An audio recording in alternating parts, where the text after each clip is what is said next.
नवी मुंबई आणि पुणे महापालिकेमध्ये कंत्राटी कामगारांच्या हिताचे महत्त्वपूर्ण निर्णय घेण्यात आले आहेत।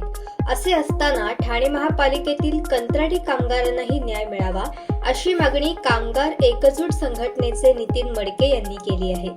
ठाणे महापालिकेत आम्ही 28 वर्षांपासून काम करत आहोत, तर आमच्यावरच अन्याय का, तसेच योग्य तो न्याय न मिळाल्यास एकाही नगरसेवकाला पालिकेच्या बाहेर पडू देणार नाही असा इशारा संघटनेच्या वतीने देण्यात आला आहे।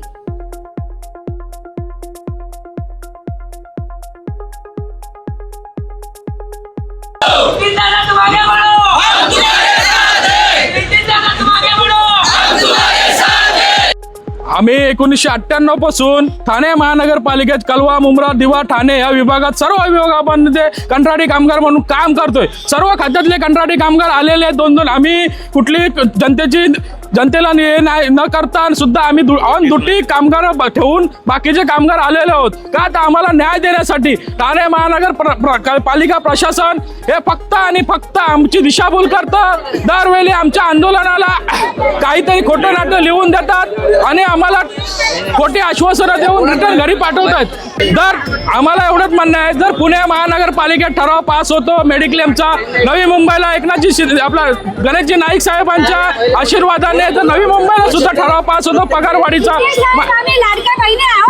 मग ठाणे महानगरपालिकेत का होऊ शकत नाहीये? का आम्हाला 28 वर्ष गुलाम बनवलंय? ज्या मागण्या आहेत की पगार वाढ झाली पाहिजे, नवीन मुंबईला झाली, मग इकडे का नाही झाली? लाडक्या बहिणीचे पैसे 1,500 काय घरं चालतात का? हे 1,500 बंद करा, आमचे नकोय। आमच्या बाळकांनी, आमच्या पोरांनी किंवा आमचे कोविडमध्ये मेलेले मुर्दे उचललेत, कोविडमध्ये सगळी तोंड बांधून गप्प बसायचे घरातनी, पण आम्ही कुठे गेलो नाही, आम्ही दवाखान्यातच काम केलं, आम्ही स्वतः बोड्या उचलले। त्याचं आहे का नाही, जीवाला कुणाचं लागतंय का नाही? आम्हाला काय वाटत असेल, पोटा पाण्याच्या सोयीसाठी आम्ही केलंय तेवढं, पण आमच्याकडे कोणाचं लक्ष नाहीये। फक्त आम्ही साफसफाई केली, त्या खुर्चीवर जाऊन बसतात सगळे जात, पण त्यांना आजूबाजूचा कचरा नाही दिसला, आम्हाला दिसतो म्हणून आम्ही साफसफाई करतो। नाल्यातले किडे सुद्धा उचललेत आमच्या कर्मचाऱ्यांनी। मग तुमचं लक्ष का नाहीये कर्मचाऱ्यांकडे? फक्त बोलतात, आश्वासन देतात, करतो, एकाने पण काय केलं नाही।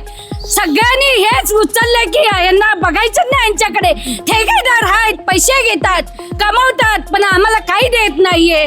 तुम्ही यांच्याकडे सगळ्यांकडे लक्ष द्या आणि तुम्ही आमचा विचार करा, हीच आमची एकनाथ शिंदेकडे विनंती आहे।